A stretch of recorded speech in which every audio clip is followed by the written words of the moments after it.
Welcome to Neural Newscast. I am Frederick Moore. Today, we're looking at, the convergence of digital legacy and physical architecture.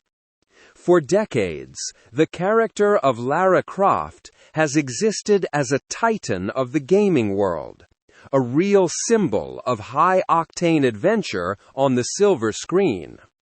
Now, a new chapter begins as Prime Video releases the first look at a reboot that aims to ground the character in a fresh television landscape.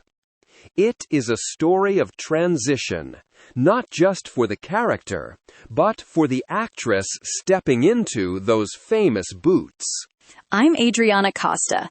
It is fascinating to see how this is coming together, Frederick. Prime Video has finally given us a glimpse of Sophie Turner as Lara Croft, and the timing, it feels very intentional. Turner, who many of us watched grow up on screen in Game of Thrones, is taking on a role that has previously been defined by heavyweights like Angelina Jolie and Alicia Vikander. The initial production photos suggest a gritty, grounded take on the archaeologist, which, aligns with the current trend of humanizing our most legendary action heroes. The casting choice is certainly a statement of intent. But, Adriana, the machinery behind the scenes is, equally noteworthy.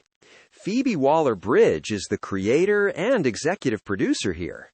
Given her track record with complex, sharp-witted characters, her involvement suggests this Lara Croft might be less of a two-dimensional action figure and more of a deeply layered protagonist. The supporting cast is, it's equally formidable, including the likes of Sigourney Weaver and Jason Isaacs. This is not just a standard adaptation. It is a prestige production aiming to capture the zeitgeist of the late 2020s. Exactly, Frederick. And it is not happening in a vacuum. This series is part of a broader ecosystem being built by Amazon, MGM Studios, and Crystal Dynamics. We are seeing a synchronized push where two new games, Tomb Raider Legacy of Atlantis and Tomb Raider Catalyst, are slated for release in the next couple of years. It represents a coordinated effort to weave together television and interactive media, ensuring that the fans who grew up with the 1996 original have a way to stay connected, while a new generation discovers Lara for the first time through Sophie's performance. Right. While the digital realm is reimagining its icons, the physical landscape of the District of Columbia is preparing for its own monumental shift. Adriana, you have been looking into the new developments surrounding the Washington Commanders and their home for the future. It seems the team is looking to honor the past while drastically reshaping the waterfront of the nation's capital. That is right, Frederick. The Washington Commanders and the design firm HKS have just unveiled the first conceptual renderings for a new world-class stadium. It is intended to sit on the site of the old RFK Stadium, a place that holds so much history for the city.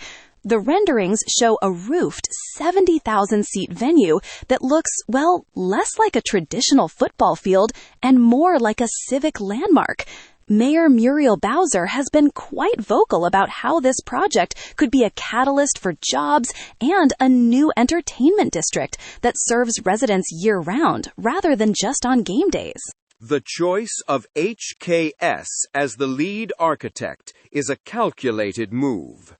They are the same firm behind SoFi Stadium in California and AT&T Stadium in Texas, venues that redefined what a sports facility can be for a city's economy. By placing this on what they call the monumental axis, they are trying to integrate a massive private development into the very fabric of Washington's historical planning. It is a slow-burn transformation of the city's identity, moving the center of gravity toward the waterfront and providing a national stage that could host anything from the Super Bowl to major international summits. It really is about that sense of place, Frederick. They are designing it to amplify the energy of the sport while remaining grounded in the local history of the RFK site. For the fans, it represents a return home after years of uncertainty. But for the district, it represents a massive investment in infrastructure and public transportation. Whether it is Sophie Turner reviving a gaming legend or the Commanders rebuilding a sports legacy, we are seeing a focused effort to revitalize the stories and structures that define our culture. It is a reminder that even the most established icons require renewal to stay relevant. Thank you for joining us for this look at the changing faces of our legends and our cities. I'm Frederick Moore. And I'm Adriana Costa. We will continue to track these developments as they unfold. You've been listening to Neural Newscast. Neural Newscast is AI-assisted, human-reviewed. View our AI transparency policy at neuralnewscast.com.